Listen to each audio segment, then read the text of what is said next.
She thought she could trust him for just one weekend. A simple trip. A chance for her daughter to spend time with her father. She had no reason to believe she wouldn't return home. No reason to think that this time would be any different from the others. But she never came back. Saturday, August 12, 2023. The streets of Memphis buzzed with the sound of weekend life, music spilling from car windows, families gathering for barbecue, children laughing as they chased each other down the sidewalks. It was just another summer night. Warm, familiar, ordinary.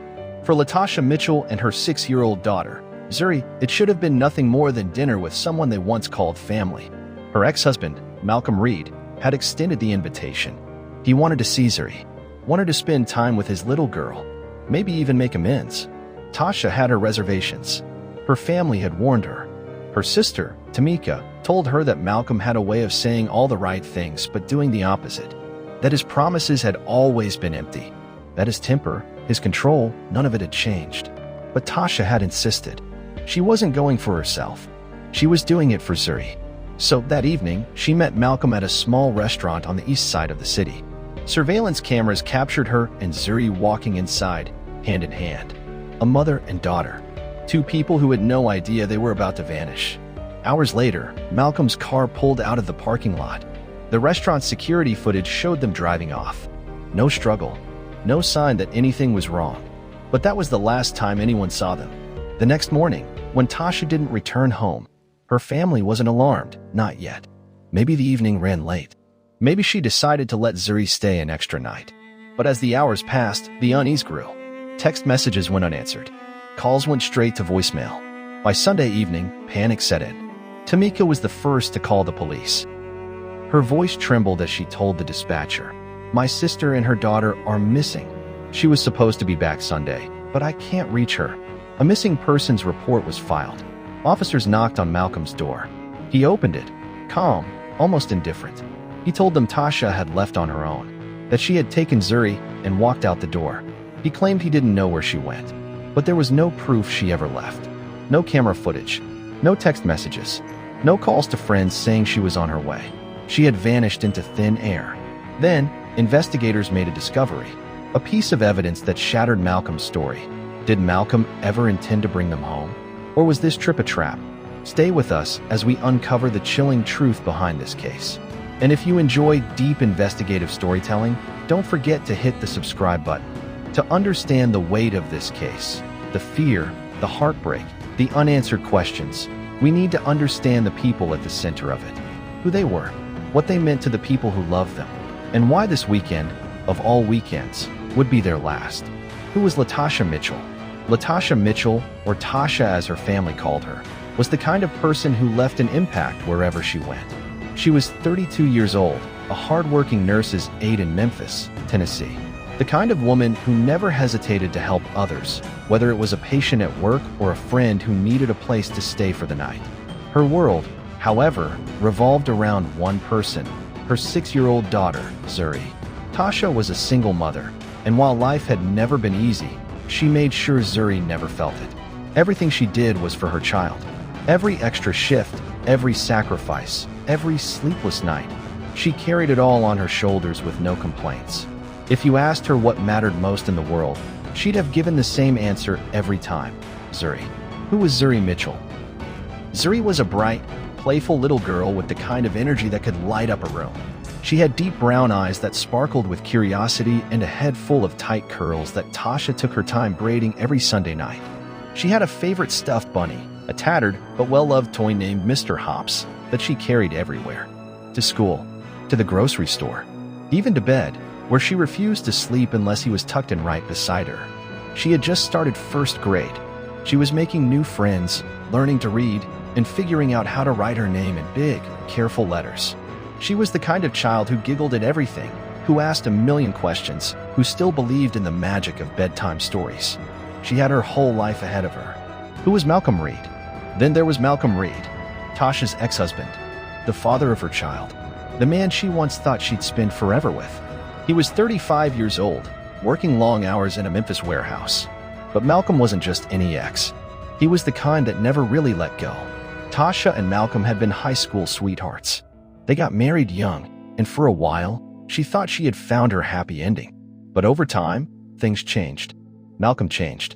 He became controlling, jealous, the kind of man who wanted to dictate who she could talk to, where she could go, and what she could do. Tamika, Tasha's sister, saw it early on. She had warned her countless times. You need to keep that man away from you, away from Zuri. The marriage ended in 2021, after 7 years. But even after the divorce, Malcolm still had a grip on Tasha's life. He always found a way to pull her back in. The weekend trip on Friday, August 11th, 2023, Malcolm reached out. He wanted to take Zuri for the weekend. Said he missed his little girl, wanted to spend time with her. Tasha was hesitant. Malcolm had a history of making promises he didn't keep, but she didn't want to be the mother who kept her daughter away from her father. So she agreed on one condition. She would be nearby, just in case. That evening, she dropped Zuri off at Malcolm's apartment. She didn't leave immediately. Instead, she stayed in her car for a while, watching through the window, making sure Zuri was comfortable, that everything seemed fine. By Saturday, Malcolm had convinced her to join them for dinner. Tasha wasn't thrilled about it, but she agreed. Maybe it would be good for Zuri to see them getting along. Maybe it would give her daughter a sense of normalcy. That night, at 8:32 p.m., security cameras outside a Memphis barbecue restaurant captured the last known footage of Tasha and Zuri. They were leaving the restaurant together, Malcolm walking beside them. Less than 24 hours later, they were gone. No phone calls, no messages, no sign of life. Was this trip really about family time? Or was it Malcolm's twisted plan all along? For LaTasha Mitchell's family, Sunday morning was supposed to be routine. Tasha was expected home. The weekend with Malcolm was over, and Zuri had school the next day. Tamika Mitchell, Tasha's older sister, had spoken to her Friday before she left. They had plans to go grocery shopping together once she got back. But Sunday came and went, and there was no sign of Tasha. At first, Tamika wasn't worried. Maybe Tasha was just running late. Maybe she and Zuri had stopped for food. Or maybe Malcolm had talked her into letting Zuri stay a little longer. It wasn't the first time he'd done that. By late afternoon, she called Tasha's phone. No answer. She called again. And again. Still nothing. The hours passed. Daylight faded. And suddenly, something felt very, very wrong. Tasha never returns home by 10 p.m. Tamika's worry had turned to panic. Tasha always answered her phone. Even if she was busy, even if she was tired, she would have texted back. There was no way she'd ignore this many calls. Tamika called Malcolm. When he finally picked up, his voice was flat, emotionless. She left, he said. Tamika froze. What do you mean she left?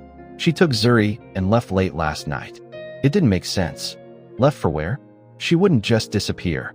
Malcolm sighed, like the whole thing was an inconvenience. I don't know.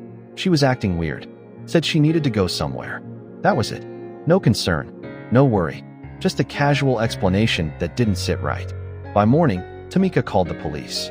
The missing persons report Monday, August 14th, 2023. Tamika walked into the Memphis Police Department and filed a missing persons report for Tasha and Zuri. The officers took her statement. A young mother and her child had vanished. No contact. No explanation. They agreed. It needed to be looked into. That same day, investigators pulled security footage from Malcolm's apartment complex. If Tasha had truly left, there should be some kind of evidence. But there was nothing. No footage of her walking out the front door. No images of her getting into a car. No sign that she or Zuri had ever left that night. It was as if they had simply vanished. Malcolm's conflicting stories detectives brought Malcolm in for questioning. His story was simple. Tasha had left. He didn't know where she went. But when pressed for details, his answers were vague. She said she had to go somewhere. She didn't say where. No, she just left. Detectives weren't buying it. A mother doesn't just vanish with her 6-year-old daughter in the middle of the night without telling anyone. And then there was something else, Malcolm's behavior. On August 15th, just one day after the missing persons report was filed, Malcolm quit his job. No notice, no explanation, just stopped showing up. Then, his social media accounts disappeared. His Facebook, his Instagram, everything gone overnight. And then, the most alarming discovery yet. Caught on camera August 15th, 2:17 a.m., surveillance cameras at a 24-hour Walmart captured Malcolm walking down the cleaning supplies aisle. He wasn't buying groceries. He wasn't picking up food for Zuri. He was filling his cart with bleach, industrial-strength garbage bags, and rubber gloves. It was 2 in the morning, and he was alone. Investigators knew they were dealing with something far worse than a simple disappearance. Then, police made a chilling discovery in the trunk of Malcolm's car. The Memphis Police Department was no longer dealing with a simple missing persons case. Latasha and Zuri Mitchell had vanished without a trace. Malcolm Reed was the last person to see them alive. His story didn't add up. And then there was the security footage, him at Walmart, buying bleach in garbage bags in the dead of night. Something was wrong. And detectives knew they needed to move fast. The search warrant on August 16, 2023, just 5 days after Tasha and Zuri were last seen. Investigators secured a warrant to search Malcolm's apartment and his car. They arrived at his complex just after sunrise. Knocking on the door. No response. Knocking again. Still nothing. Finally, with the warrant in hand, they forced their way in. What they found inside would only deepen the nightmare. Inside the apartment, the place was spotless. Too clean. Bleach lingered in the air. The floors had been scrubbed. The couch smelled like chemicals. Detectives moved room by room, searching for any sign of Tasha or Zuri. Then, in the bathroom, they found it. A damp, blood-stained towel shoved deep inside the laundry hamper. It had been washed, but faint red smears still clung to the fabric. A preliminary test confirmed it, human blood. But the most chilling discovery was yet to come. Out in the parking lot, investigators turned their attention to Malcolm's car. They popped the trunk. At first glance, it looked empty. No obvious signs of struggle. No blood. No hair. Nothing. But investigators weren't relying on eyesight alone. They brought in forensic specialists. A bottle of luminol. The trunk was sprayed. And within seconds, something horrifying emerged. Underneath the faint scent of bleach, there were stains. They glowed in the darkness. Blood. Small drops. Smears. Some in patterns that suggested a body had been dragged. Samples were taken, sent to the lab. The results came back in hours. The blood belonged to Latasha Mitchell. Just outside Malcolm's apartment complex, another team of investigators searched the dumpsters. And there, buried under rotting food and discarded clothes, they found something that made even the most seasoned detectives pause. A half-burned stuffed bunny. Zuri's favorite toy, the one she carried everywhere. The fabric was scorched, the stuffing torn apart. And on one side, a dark, sticky substance soaked through the fur. Blood. Nearby, they found what looked like charred pieces of clothing. A child's t-shirt. The faded letters barely visible. Daddy's little girl. It had been burned, but not enough to destroy the evidence. And surveillance footage from the complex only made things worse. At 2:41 a.m., just hours after Malcolm was seen at Walmart, cameras captured him walking toward the dumpsters. A large black trash bag slung over his shoulder. He tossed it inside. Then he walked away like nothing had happened. A chilling confession from a friend. With the walls closing in, detectives interviewed Malcolm's former co-workers. Most said they hadn't seen or spoken to him since he quit. But one man, James Carter, had something to say. He came to me last week. Asked me something weird. What did he ask you? James hesitated. Then he said it. He wanted to know if bleach could get blood out of a car seat. The officers exchanged looks. Did he say why? Said he spilled something. But I knew it wasn't soda. It was all they needed. The blood in the car. The burned clothes. The stuffed bunny. They had enough. August 17th, 2023, police knocked on Malcolm Reed's door. This time, he answered. The officers didn't hesitate. Malcolm Reed, you're under arrest. His expression didn't change. No shock. No anger. No fear. As they cuffed him, an officer leaned in. Where are they, Malcolm? Silence. What did you do to them? Nothing. Then, Malcolm did the only thing left to do. He asked for a lawyer. The case of Latasha and Zuri Mitchell was no longer just a missing persons investigation. It was a homicide. The evidence was overwhelming. Blood in the trunk, burned clothing in the dumpster, security footage of Malcolm Reed disposing of trash in the dead of night. But one question remained. Where were their bodies? August 19th, 2023, a jogger's terrifying discovery. The answer would come just days later. On the morning of August 19th, 2023, a jogger was making his usual run along a secluded trail near the outskirts of Jackson, Mississippi. The area was thick with trees, the kind of place where people rarely ventured. As he approached a clearing near an abandoned property, something caught his attention. A foul smell. Flies buzzing aggressively in the warm summer air. And then, Just off the trail, half covered in brush, he saw something that made his stomach drop. Fabric. It looked like clothing. And beneath it, something pale. He didn't take another step. Instead, he pulled out his phone and dialed 911. Within an hour, the area was swarming with law enforcement. Yellow tape stretched across the clearing. Forensic teams in protective suits combed through every inch of the site. What they found was a horror beyond words. 2 sets of remains. 1 adult female. 1 small child. The remains were decomposed, but there was no doubt. It was them. 2 days later, the autopsy results confirmed it. Latasha Mitchell had suffered multiple blunt force injuries to her skull. The force of the blows had fractured bone, causing severe trauma. Zuri Mitchell's cause of death was asphyxiation. She had been suffocated. The coroner estimated their deaths had occurred on the night of August 12th, the same night Malcolm was seen buying cleaning supplies. August 21st, 2023. Detectives returned to Malcolm Reed's apartment. This time, there were no more questions. No more chances. They had what they needed. Malcolm was taken into custody. As officers led him to the squad car, a reporter shouted from the crowd, "Malcolm, what happened to Tasha and Zuri?" He didn't answer, but for the first time, his face changed. Not anger, not fear, something else. Resignation. Like he knew. It was over. The trial of Malcolm Reed began on February 12, 2024. The prosecution came prepared. They laid out the timeline.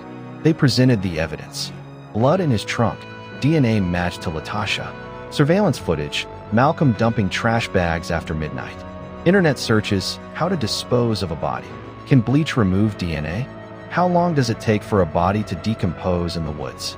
The defense tried to argue that the evidence was circumstantial, that there was no proof Malcolm had killed them.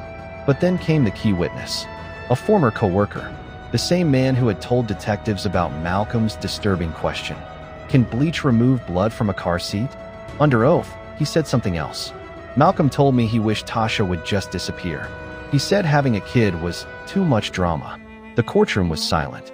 And in the front row, Tamika Mitchell, Tasha's sister, broke down in tears. She had warned her sister. She had begged her to stay away. And now, the man she had feared most sat just feet away, his fate in the hands of the jury. March 5th, 2024. The verdict. After 3 hours of deliberation, the jury returned with their decision. Guilty. On all counts. 2 counts of first-degree murder. Tamika closed her eyes as the words echoed through the courtroom. The judge wasted no time. Malcolm Reed was sentenced to life in prison without the possibility of parole. No chance of release. No second chances. He would spend the rest of his life behind bars. Memphis had lost 2 of its own. Latasha Mitchell, a loving mother, a hard worker, a woman who only wanted the best for her child. Zuri Mitchell, 6 years old, bright, full of life, carrying her stuffed bunny everywhere she went. Their names would never be forgotten. On March 10th, 2024, a candlelight vigil was held in their honor. Hundreds gathered, holding photos, lighting candles, sharing memories. Tamika stood before them, her voice shaking but strong. She didn't deserve this. My niece didn't deserve this. She looked out at the crowd, her grief mixing with something else. Determination. We have to do better. We have to protect our sisters, our daughters. No more second chances for men like Malcolm. No more warnings that go ignored. No more lives taken too soon. The crowd murmured in agreement. And as the candles flickered against the night sky, one thing was certain. Tasha and Zuri were gone. But their story, their memory would never fade. This case leaves behind more than just grief. It raises questions, hard questions. Ones that force us to confront the reality of domestic violence, the failures in our system, and the warning signs that too often go ignored. Latasha Mitchell didn't walk into danger blindly. She was cautious. She stayed close. She made sure she was nearby, just in case. But it wasn't enough. Could this tragedy have been prevented? Malcolm Reed had a history, one that should have raised red flags. Controlling behavior. A criminal past. A failed marriage that ended with accusations of manipulation. Tamika Mitchell warned her sister. And yet, legally, there was nothing stopping Malcolm from seeing his daughter. Should authorities have stepped in sooner? Should there be stronger protections for women in these situations? And what about the justice system? Life without parole? Was it enough? Or should Malcolm Reed have faced an even harsher sentence? Let's talk about it. Your thoughts matter. What do you think? Were there clear warning signs that were ignored? Should laws be stricter when it comes to protecting victims of domestic violence? Do you think Malcolm's sentence was fair, or should he have faced something more severe? Drop your thoughts in the comments below. Let's have this discussion. And if you want to see more deep investigative true crime cases, make sure to subscribe and turn on notifications, because these stories need to be told. And justice, real justice, starts with awareness.